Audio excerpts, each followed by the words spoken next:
Buenas tardes a todas y a todas. Bienvenidos al webinar de Share4Rare, lo que tus datos dicen sobre tu enfermedad, investigación basada en la donación de datos. Muchas gracias por estar aquí. Os informo a todos de que estamos grabando este webinar para que todas aquellas personas que no se hayan podido conectar puedan acceder después. Así que, por favor, si por lo que sea no dais vuestro consentimiento para aparecer, os ruego que apaguéis la cámara. Estamos admitiendo a todas las personas y vamos a empezar para ser justos con el tiempo de los ponentes. Antes que nada, permitirme que os presente lo que es Share4Rare, que es una plataforma de ciencia ciudadana en enfermedades minoritarias. Básicamente, todas aquellas personas con una enfermedad minoritaria que queráis participar, una vez os registréis, podéis acceder a la comunidad, que es solo para pacientes y sus cuidadores, que está moderada por nosotros, que somos el equipo gestor de la plataforma y que en su parte pública tiene un foro de preguntas y respuestas, tiene traducción automática multidioma, que podéis ver aquí, es decir, que si queréis contactar con alguien que ha lanzado una pregunta a la comunidad y no compartís idioma, no es un problema porque tenemos una traducción automática y la plataforma está diseñada con un algoritmo de forma que muestra las preguntas más relevantes según vuestro perfil. Pero además, en vuestro perfil privado está este mapita que veis aquí, que se denomina Personas como yo, que precisamente hace, recopilando toda la información que se recoge durante el registro, se procesa y se ofrece un mapa de usuarios relacionados, según la similitud en el diagnóstico, si es que lo hay, porque la mayor parte de los, un 30% de la comunidad de los usuarios de Share4Rare actualmente no tiene diagnóstico, según los síntomas y según la localización, y os mostrará una red de conexión entre usuarios de forma que podéis contactar con aquellos que son más similares a vosotros y vosotras. Entonces, siempre veréis que en Share4Rare, como nos van a explicar ahora muy bien los ponentes, es una plataforma dedicada a hacer investigación. Si queréis participar en alguno de los estudios, sea porque está focalizado en una enfermedad concreta, o sea porque es un estudio transversal, como ahora os explicaré, siempre vais a encontrar un banner con el enlace directo y si no, en la plataforma, en el menú superior en mis estudios. ¿Y cómo podéis acceder y ver cuáles son cada uno de estos estudios? Tenemos páginas web propias con la información a cada uno de ellos. Ahora mismo me gustaría invitaros a todos los que nos estáis escuchando a participar en este estudio que es bastante pionero, en el que queremos estudiar cuál ha sido el efecto de la vacunación contra la COVID en las personas con enfermedades poco frecuentes o sin diagnóstico. Os animamos a todos a participar en él. Como sabéis, la recogida de datos es muy importante para hacer avanzar la investigación, que es un poco el motivo del webinar de esta tarde. Y no quiero enrollarme más, voy a pasar a presentar a los dos ponentes de hoy. Primero tendremos al doctor Alex Pereira, que es líder del grupo de recerca en tecnologías médicas, bioinformática y señales biomédicas del Instituto de Recerca de Sant Joan de Déu y el B2S Lab, Bioinformatics and Biomedical Science Laboratory, del Centro de Recerca en Enginyeria Biomédica de la Universitat Politécnica de Cataluña. Y luego nos hablará Eduard Puig, abogado de la Fundació Sant Joan de Déu y delegado de protección de datos del Hospital Sant Joan de Déu. Primero nos hablará Alex. Cuando finalice, por favor, utilizad el chat para hacer todas las preguntas que queramos en 15 minutos y luego hablaremos con Eduard. Así que yo les doy paso a todos ellos y muchas gracias. Muy bien, pues muchísimas gracias por la introducción y bueno, voy a intentar presentar un poco una parte de aquello que hacemos desde el punto de vista de ciencia de datos en el Share4Rare. Y la idea es presentarlo, a ver si puedo compartir la pantalla. Espero que se vea bien. Está bien. Muy bien, muchas gracias. No, entonces, como han explicado, el Share4Rare es un poco una plataforma de datos colaborativos, ¿no? Y la idea, como ahora explicaré, es que uno de alguna forma reciba todo aquello que da.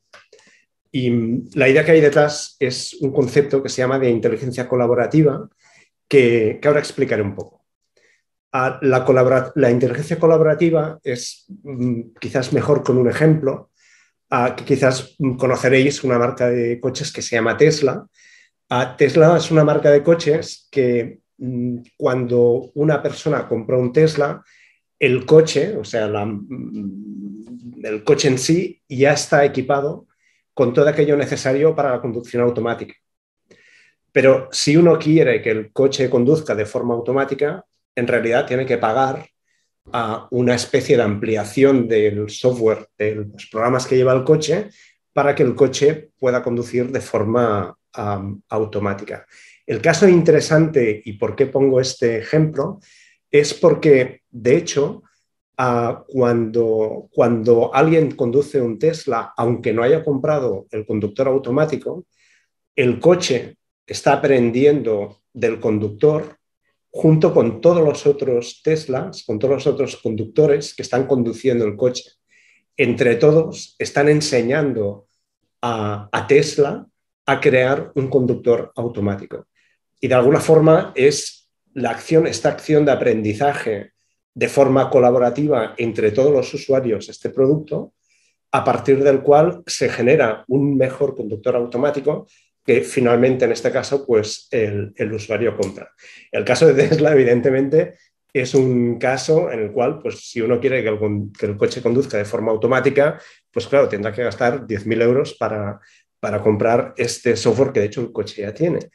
Pero en el caso del Share for Rare, lo que intentamos hacer es una cosa parecida, pero evidentemente no... o sea, no para ganar dinero, sino realmente para investigar en enfermedades raras y aprender de ellas de forma colaborativa entre todos los usuarios o pacientes que tengan este tipo de enfermedades. El proyecto es muy ambicioso e intenta recoger datos que son, en el fondo, una donación de datos al proyecto de diferentes especialidades. Esta donación se puede realizar tanto desde la parte clínica, ¿no? El médico puede proporcionar datos, o bien el paciente o el cuidador del paciente, por ejemplo, un padre, puede proporcionar estos datos. Y estos datos se almacenan en una base de datos que está custodiada en Sant Joan de Déu. Muy bien. Lo que hace el proyecto en el fondo, como decía antes, es aplicar este concepto de inteligencia colaborativa, que en el caso de las enfermedades raras es muy importante, porque cuando alguien sufre una enfermedad rara, evidentemente es un caso estadísticamente poco probable y generalmente sobre todo hay soledad, ¿no? En este caso, cuando mucha gente proporciona datos, la plataforma retribuye al paciente o al usuario con cómo estos datos se relacionan en relación al resto de datos de los pacientes de la misma enfermedad o de enfermedades, de hecho, parecidas, como luego veremos, ¿no? Y la idea es un poco lo que llamamos esta retribución que sea proporcional a los datos que uno da. De hecho, a lo largo de la plataforma, siempre que uno contesta un cuestionario o intenta responder alguna pregunta o da alguna información, la plataforma siempre intenta devolver esta información en relación al resto de pacientes o al resto de usuarios que tienen condiciones parecidas. Y en este sentido existe este concepto de retribución, ¿no? Hemos comentado ahora, y también lo he comentado anteriormente en la introducción, que la plataforma también pone en contacto a pacientes o a usuarios que tengan condiciones parecidas. Y me gustaría explicar, quizás con un poco de detalle, cómo se realiza esto, porque es interesante, y también, evidentemente, para dar transparencia a cómo utilizamos los datos de los usuarios, ¿no? Y en el fondo, pues es intentar contestar a la pregunta de cómo definimos que dos pacientes son similares. Y esto se relaciona con el proceso de registro. Cuando una persona se registra en el Share4Rare, hay un momento donde se le pregunta sobre los síntomas pues de la persona cuidada o del propio paciente.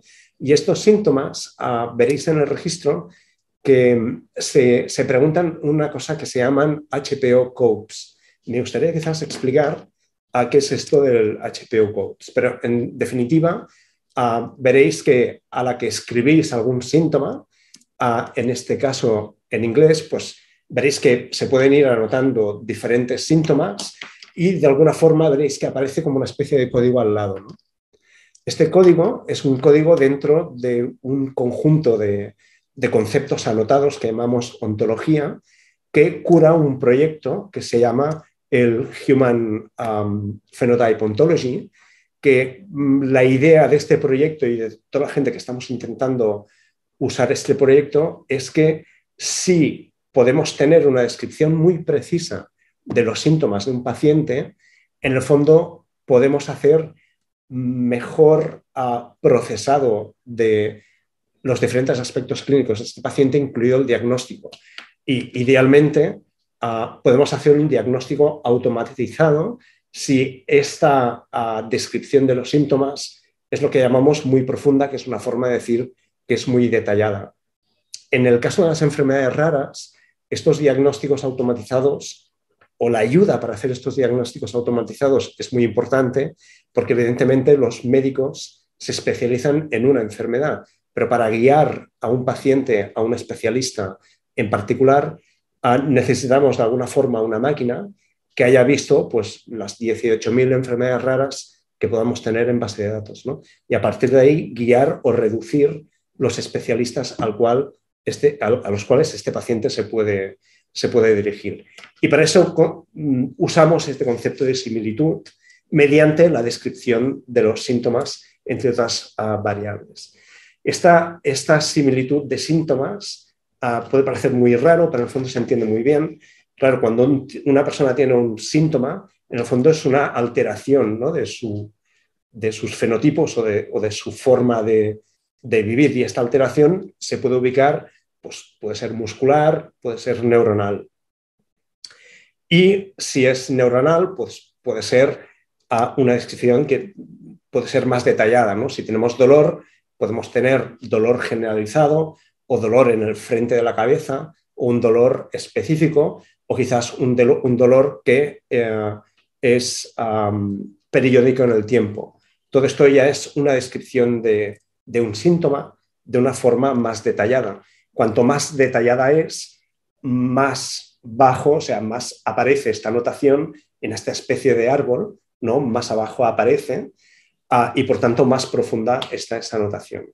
Cuando tenemos, por ejemplo, anotaciones de una persona, que es lo que veis aquí a la izquierda, junto a una anotación determinada en esta especie de ontología a partir de los datos que la persona da en la plataforma, podemos comparar estas anotaciones, por ejemplo, con enfermedades tipo y proponer un conjunto de enfermedades a los cuales este paciente quizás se puede referir primero.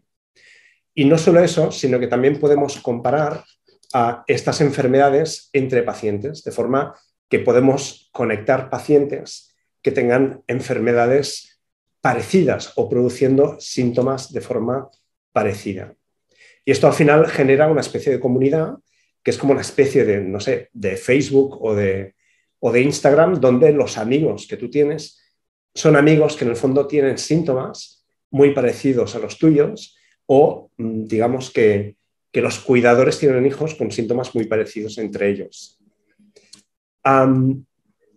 Luego, esto lo enriquecemos con información también de geolocalización y si existiera un diagnóstico, con información del diagnóstico. Y la idea al final es hacer una comunidad, que es esto que veis aquí a la izquierda, que la comunidad lo que intenta es, como decía, poner en común a pacientes de forma que su entorno local en estos amigos que generamos pues sean pacientes que sufran una condición parecida a la que tenga el paciente usuario. Y además también ubicamos aquí las organizaciones de pacientes que de alguna forma sean más relacionadas a la dolencia que puede tener el usuario. Como decía, esto al final generamos una comunidad y esta comunidad pues, es una especie de grafo, que es lo que veis a la derecha, y este grafo en el fondo es una representación matemática de los pacientes, que veis aquí como bolitas azules, en los cuales también proyectamos las enfermedades, que es lo que veis con las bolitas de color verde. de forma que cuando tenemos unos pacientes determinados, como veis aquí a la izquierda de este vídeo, podemos ver si su grupo de diagnóstico, por ejemplo, es muy parecido a la enfermedad, que en este caso podéis ver que es narcolepsia tipo 1, y el primer paciente más parecido es efectivamente narcolepsia tipo 1, y el otro paciente pues, tiene un síndrome que también es una alteración rara de los genes que regulan a los biorritmos, ¿no? Y que también alteran el sueño. Y aquí pues, también podemos ubicar a los pacientes que no tienen un diagnóstico aún y de alguna forma los podemos guiar para ver que un paciente pues, tiene una dolencia que es más de este grupo de dolencias y de alguna forma referirlo a las organizaciones de pacientes más relacionadas. Esto genera una comunidad y luego explotamos de alguna forma matemáticamente esta comunidad para intentar dar utilidad a la propia plataforma. Esta comunidad, que es esta base de datos, junto con este tipo de algoritmos que he comentado, que son algoritmos de inteligencia artificial, lo que intentan es proporcionar en el fondo respuestas que puedan tener a los usuarios o generar esta comunidad. Respecto a la comunidad, me gustaría mencionar que la plataforma tiene un sistema de preguntas y respuestas, ¿no? Si os registráis veréis que hay un momento donde quizás uno puede poner una pregunta, ya hay una especie de etiquetas abajo y puede poner un título a la pregunta y quizás una descripción más detallada a la pregunta.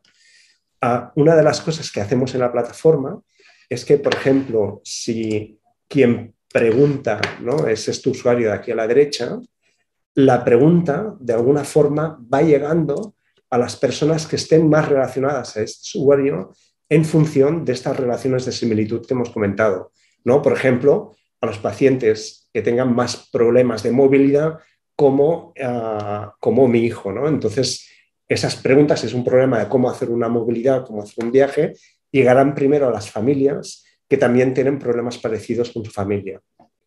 Y este proceso, que es como de difusión de la pregunta en la comunidad, luego aparece en la plataforma, en esta selección que se llama más relevante, donde la relevancia quiere decir que cuando tú accedes a la plataforma, el listado de preguntas que te aparecen más arriba, en el fondo lo han hecho las familias que tienen los síntomas de sus hijos más parecidos a los nuestros, ¿no? Y por tanto, quizás hay más probabilidad de que estas preguntas pues, yo las pueda responder o esté interesado también en las respuestas que otra gente puede dar.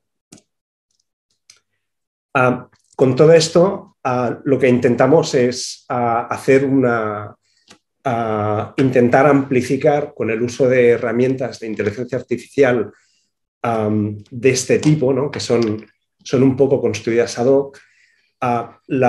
Hoy en día se habla mucho del Big Data y claro, las enfermedades raras no son Big Data, pero con este uso de ontologías, de la creación de comunidades y en el fondo de la inteligencia colaborativa, podemos hacer que las enfermedades raras pues quizás no sean tan raras, ¿no? Y que podamos usar o explotar estas herramientas del Big Data de alguna forma a favor de las enfermedades raras donde la población quizás no es tan grande. En este sentido, justamente la gracia del Share for Rare es que con una herramienta común puede intentar ayudar a gente con condiciones diversas, ¿no? Mediante este tipo de algoritmos de inteligencia artificial de la plataforma. Y nada, solo comentar que hay todo un equipo detrás del Share for Rare, que es un proyecto colaborativo en el cual también han participado organizaciones de pacientes y que la parte de ciencia de datos pues la estamos haciendo los dos científicos de datos que veis aquí, que somos John y yo mismo.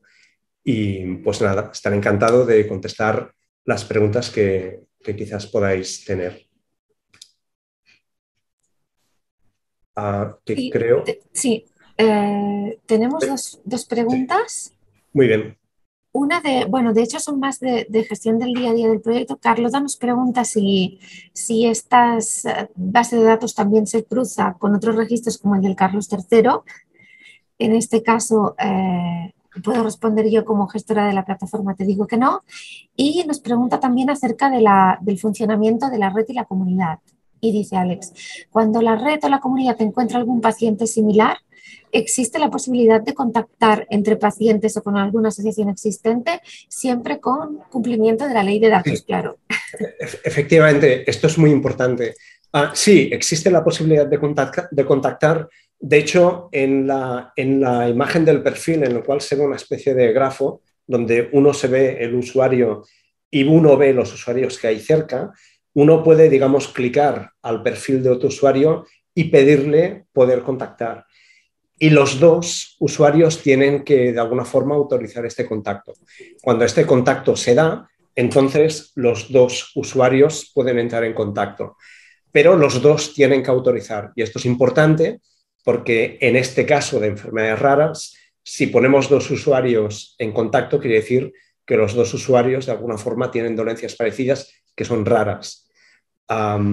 Y evidentemente esto hay que hacerlo con autorización mutua. Y de forma parecida, en esta especie de representación aparecen las asociaciones de pacientes. O sea que sí, sí, es un poco esta es justamente la idea. Perfecto. Bueno, nos llegan, Alex, felicitaciones de algunos de los usuarios que nos están escuchando. Y ahora, si no, mira, sí. Ferran tiene otra pregunta para Alex. ¿Cómo conseguir incentivar a los afectados, familiares y cuidadores a facilitar información cuando estamos bombardeados por muchas entidades que solicitan nuestros datos? Efectivamente, esto es un problema grave. Yo, claro, aquí lo único que quizás nosotros podemos hacer es informar, ¿no? O sea, yo creo que aquí los pacientes, y quizás esto es más opinión, ¿no? Pero los pacientes deben tomar decisiones informadas. Hay muchas plataformas que detrás de una plataforma existe una venta de datos. Y eso es muy importante. En el caso de Share4Rare, por ejemplo, Share4Rare nunca venderá los datos a nadie. Los datos son de los pacientes y pertenecen en la plataforma y pertenecen a los pacientes. Yo animaría a las familias y cuidadores, o bien intentaría incentivar al uso de estas plataformas, proporcionando la información, sobre todo intentando distinguir de las plataformas que intentan hacer un uso comercial de los propios datos a las plataformas, por ejemplo, promocionadas por entidades públicas como nosotros, en los cuales nuestro interés no es comercial, sino es realmente social y clínico y médico en este caso, en la ayuda de las familias, ¿no? Yo creo que esta distinción para nosotros es realmente importante. Gracias por la pregunta porque es importante. Bien, pues si no hay más preguntas para Alex, le damos el paso a Eduard. Lo presento de nuevo por si no le ubicáis con todo lo que hemos hablado. Eduard Puig es abogado de la Fundació Sant Joan de Déu y delegado de protección de datos del Hospital Sant Joan de Déu. Hola, buenas tardes. Y cogiendo un poco, digamos, el hilo de la última pregunta, hacer pues también mi apunte y espera, que voy compartiendo pantalla, a ver si lo hacemos bien. Eh,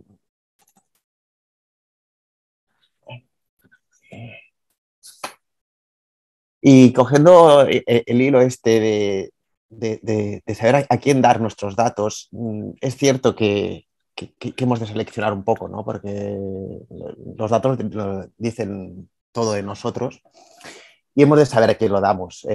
No te digo que hayan sitios fake, pero sí los hay. Y hemos de seleccionar. Una forma es rascar un poco a quien nos lo pide, ¿no? Mirar los avisos legales, mirar un poco la página web cómo está y sobre todo te digo, ir al aviso legal y que cumpla un poco la normativa, ¿no? Que te especifique quiénes son, para qué van a utilizar los datos. Cuando veas que cosas muy ambiguas, pues siempre decimos que lo ambiguo no es claro y puede llevar a la confusión. Y rascar un poco por aquí para saber a quién damos los datos sería la mejor de las ideas. Y sin más, pues entramos un poco al trapo y agradecer primero a la organización, a Elisa y a Begoña por por hacerme partícipe en la sesión de hoy. Y dejar que, digamos, que esta un poco visión legal de protección de datos del tema de la inteligencia artificial, porque hay de existir, porque siempre se dice, ¿no?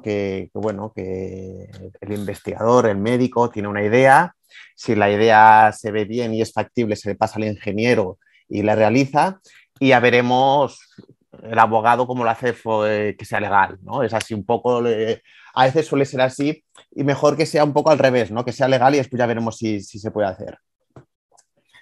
Y este tema de inteligencia artificial para mí es primordial, porque el otro día en una clase en genética dije que un tema importante y de cara al futuro es la genética y el otro, sin duda, lugar a dudas, es la inteligencia artificial.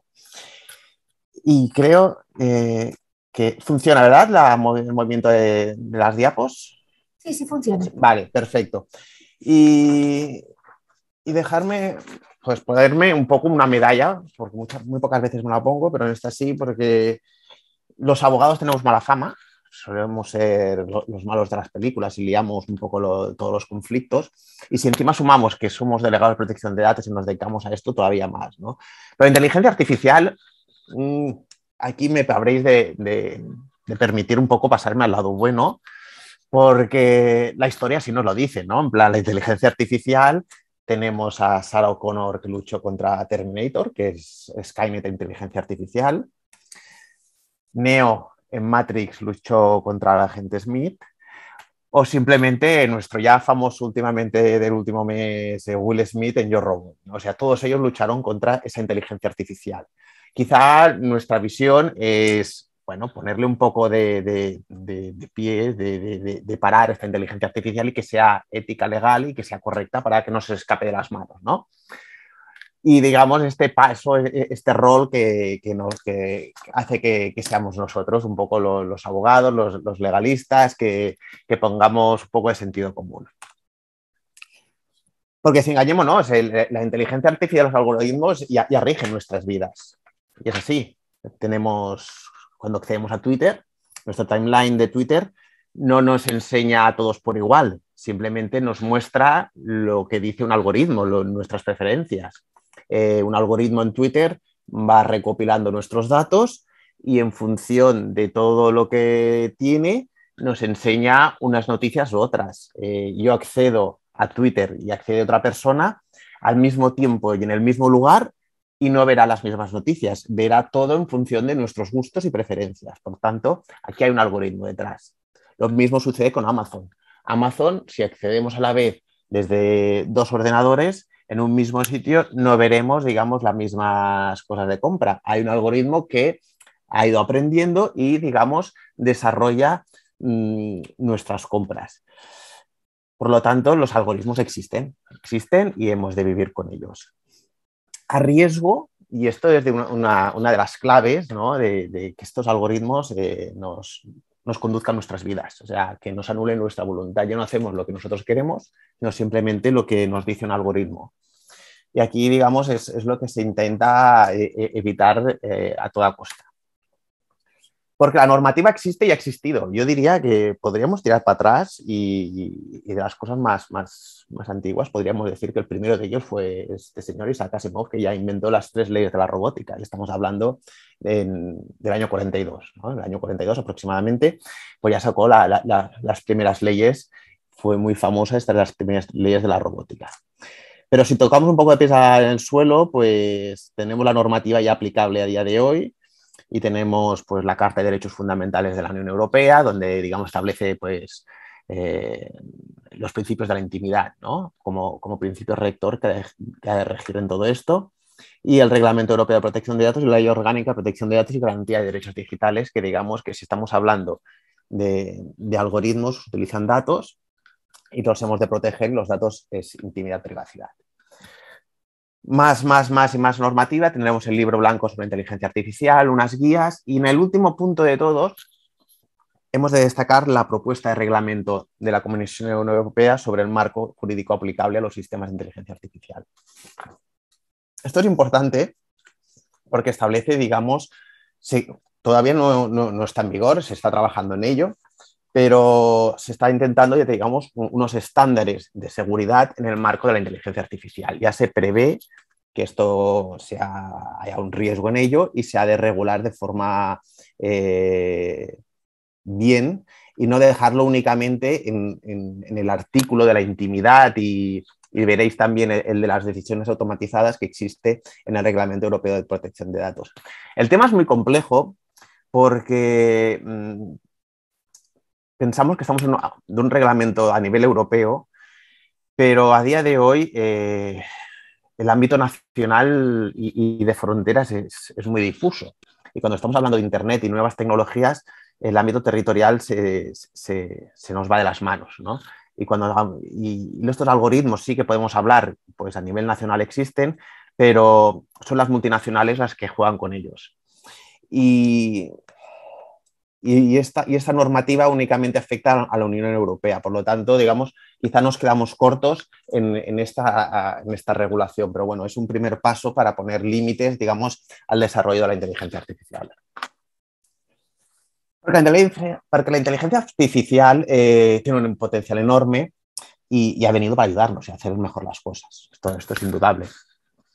La inteligencia artificial se nutre de datos. O sea, es la gasolina, el combustible por el que esa cosa, el algoritmo, esos que va aprendiendo y nos va diciendo algo de nosotros. Y cuando uno ha estado estudiando bastante el tema de las decisiones automatizadas, es a base de cosas que tú le vas diciendo al algoritmo, hechos pasados, con el que te llega a predecir el futuro, ¿no? Y uno llega a pensar, pues bueno, pues quizá el ser humano es muy predecible, ¿no? Porque si a base de hechos pasados podemos predecir el futuro, pero bueno, son cosas éticas que a uno le vienen a la cabeza, ¿no?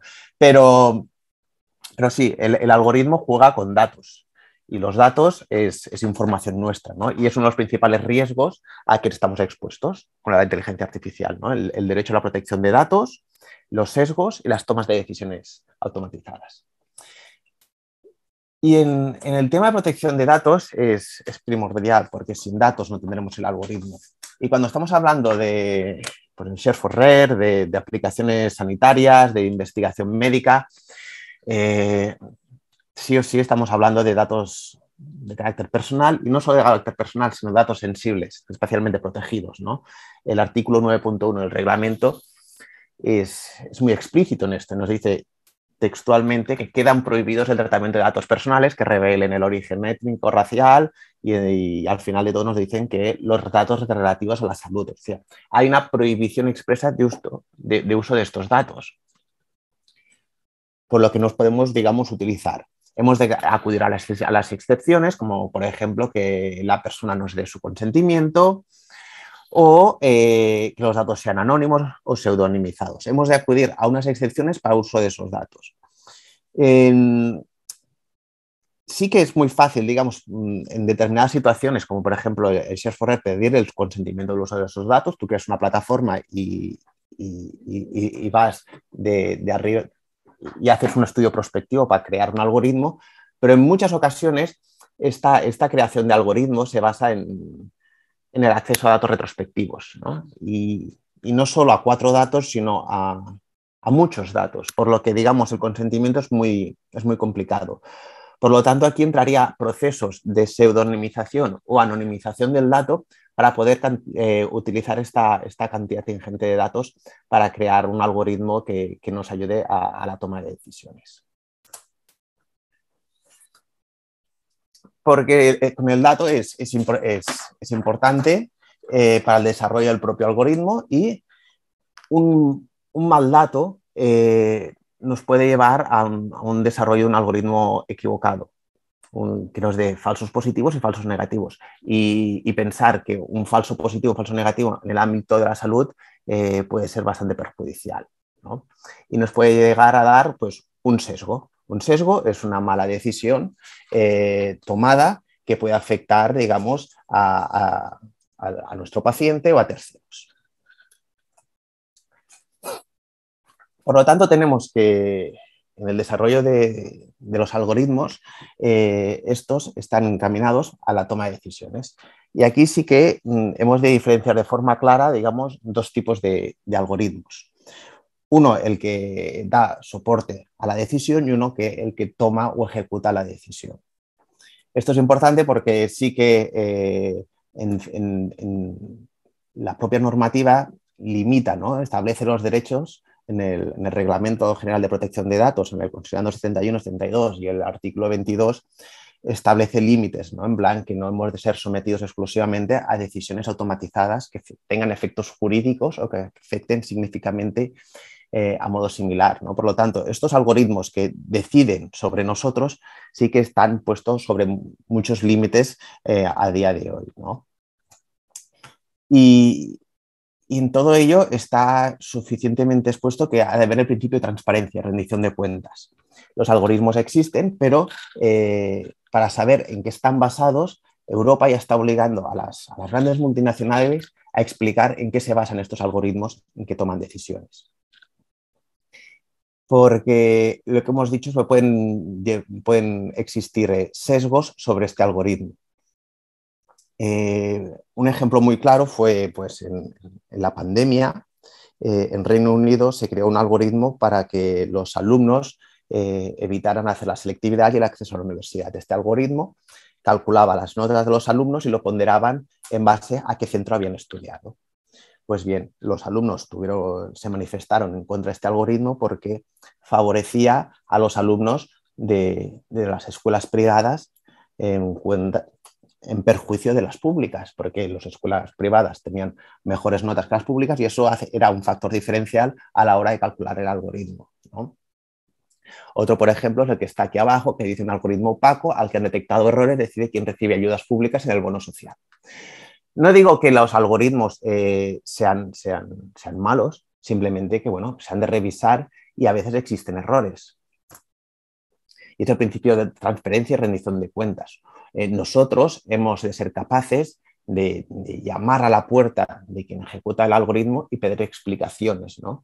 Y incluso la ley nos favorece y nos da el derecho a impugnar una decisión que se ha tomado por parte de un algoritmo. Es decir, oye, yo no estoy de acuerdo en que este algoritmo haya tomado esta decisión por mí.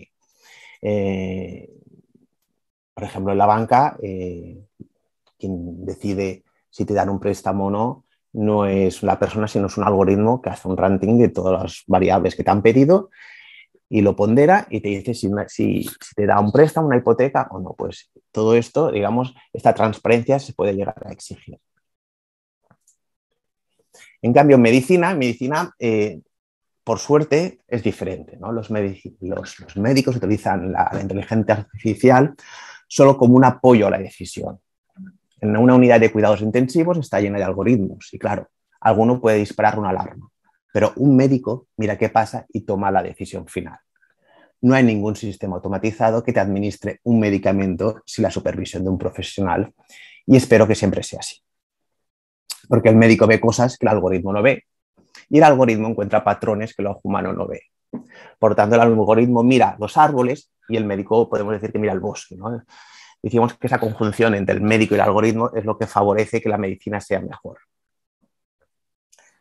Hay un ejemplo que estuve leyendo el otro día, que la detección del cáncer de mama, hay estudios que demuestran que el mejor médico tiene un error del 5 o el 6% con las mamografías. En cambio, el algoritmo un 6 o un 7%, pero si los ponemos a todos los dos a trabajar de forma conjunta, el error sería solo del 0,5. Por lo tanto, desde aquí el apoyo total a la creación de algoritmos, ¿por qué? Porque ayudan.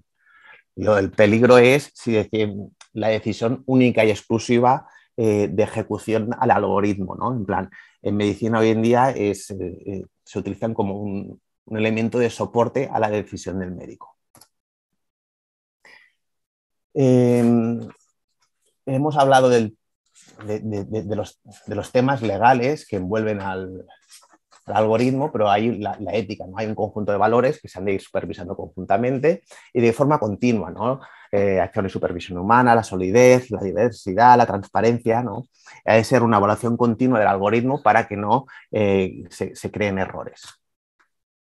Y acabando, quería comentar pues, un tema que es muy importante, que es la responsabilidad, ¿no?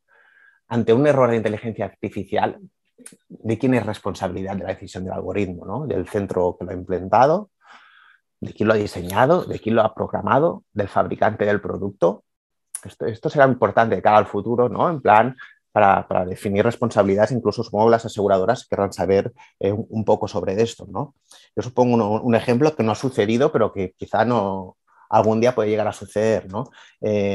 Imaginaros que en un centro sanitario, en urgencias, en vez el triaje de prioridades, no lo decide un asistencial, sino que lo decide una máquina, un algoritmo. Imaginaros que ese algoritmo falla y una persona que en vez de ir urgentemente a ser visitado está esperando urgencias, allí, pues por la desgracia, fallece. ¿De quién es responsabilidad de ese deceso? ¿Del centro? ¿El centro a quién asumirá la culpa del algoritmo? ¿De la máquina, de la empresa que le vendió el algoritmo, del que diseñó el algoritmo? Ese tema de responsabilidad todavía no está claro y será uno de los temas que se habrá de ir trabajando de cara al futuro y veremos cómo va evolucionando. Y finalmente acabar pues con un tema que a mí siempre me gusta decir, ¿no? Que todo esto del algoritmo se nutre de los datos y es el poder que existen hoy en día, ¿no? O sea, los datos es un poder. Si Facebook, que hoy en día se llama Meta, si Amazon, si Google, Apple tiene el valor que tiene en gran medida es por la cantidad de datos que dispone, ¿no? Por lo tanto, podemos decir que existe el poder de los datos. Y citando a uno de los más conocidos superhéroes de Marvel, nos dice que un gran poder conlleva una gran responsabilidad. Si somos una fundación, un centro de investigación, un hospital, con una gran cantidad de datos, que sepamos que tenemos una responsabilidad sobre ellos y que disponemos, pues bueno, pues en nuestra obligación de conservarlos de forma correcta, preservar la intimidad y usarlos de forma conforme a la ley. Pues muchas gracias y abierto cualquier pregunta, si la sé responder o si no, pues la anotamos y la contestaríamos más tarde.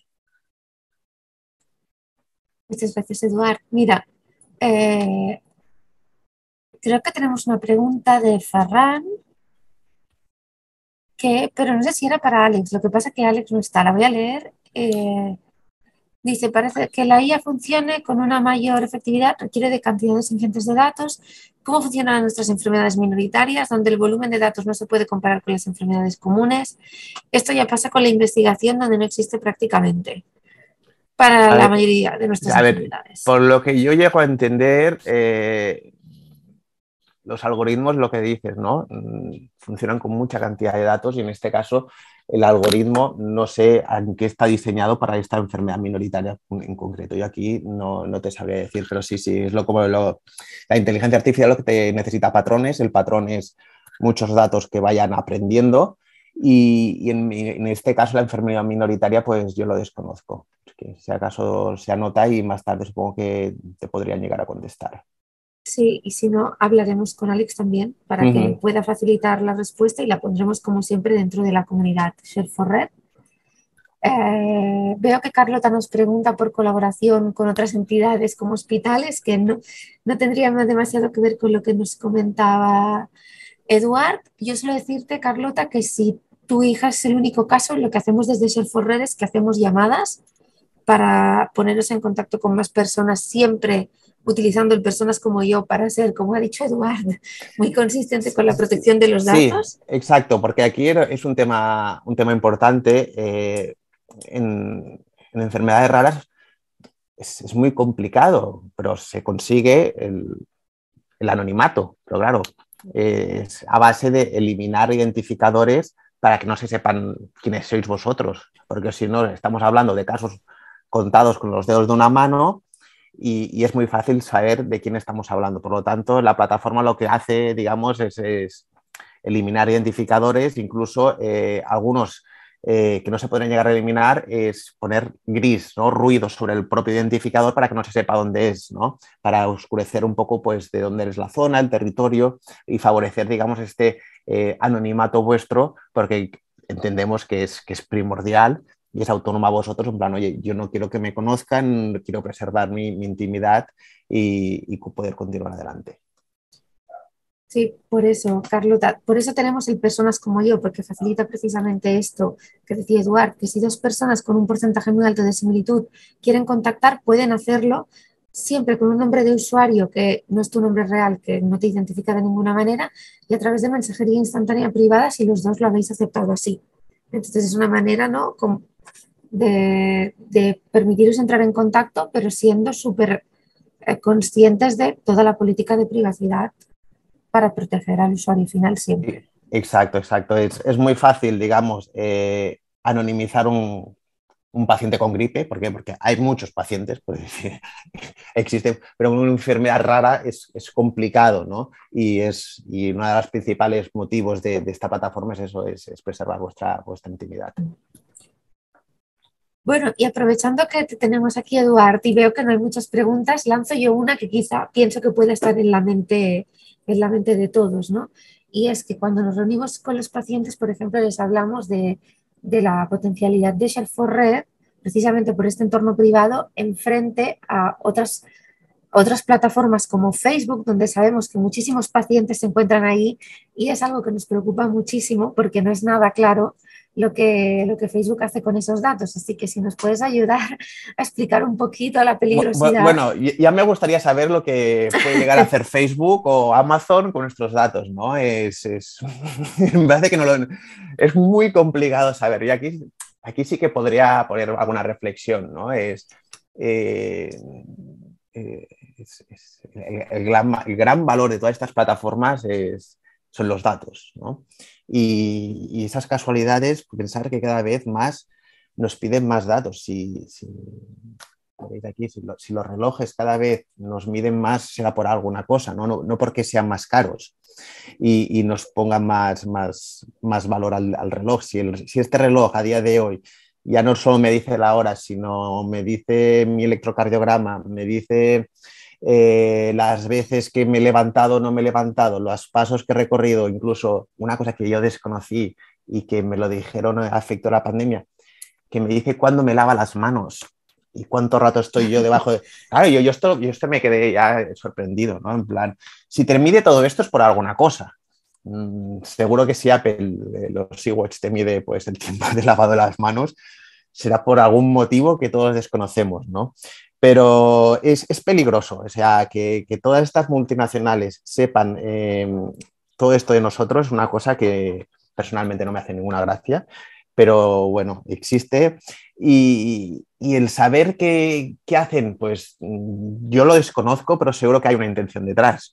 Si te ponen todos estos sensores en los iWatch o los smartphones, o si Facebook tú vas poniendo toda tu vida o Instagram, hay un sitio donde incluso ya no solo a la propia página, sino los terceros que pueden llegar a hacer este acceso a estas páginas y recopilar datos, ¿no? O sea, ya el peligro es doble, ¿no? En plan, lo que hace la propia plataforma de acceso a estos datos y terceros que te pueden llegar a acceder a la plataforma por otras vías de acceder a estos datos. Instagram, tú le vas poniendo continuamente tus fotos, tu ubicación, tu información. Si a Facebook le vas informando todo el rato de tu posible enfermedad o de tu enfermedad y todo esto, es un riesgo añadido que para tu intimidad y que te puede llegar a perjudicar, pues, ahora mismo y de cara al futuro a unas decisiones, ¿no? Siempre hemos dicho que los efectos de datos en redes sociales en la salud, pues bueno, pues te puede llegar a condicionar pues desde la búsqueda de un trabajo a tema de seguros sociales o seguros de salud. Pues bien, sí, muchísimas gracias por la aclaración. Si no hay más preguntas, si no tenéis ninguna pregunta más, lo dejaríamos aquí. Quiero agradecerte muchísimo, Eduard, que hayas estado con nosotros. Alex también, aunque ya se nos ha tenido que ir, pero le daremos las gracias también por correo. Y muchísimas gracias. Y a todos los asistentes, que sepáis que tan pronto tengamos el vídeo editado, lo colgaremos en YouTube. Y si por los comentarios que he visto, cualquiera de vosotros quiere que realicemos una llamada para poder contactar con personas con un caso parecido con seguridad, que nos envíe un correo, que estas llamadas las estamos haciendo desde la plataforma y para cualquier duda o cosa que necesitéis podéis contactar con nosotros. Así que muchísimas gracias por todo y hasta la próxima.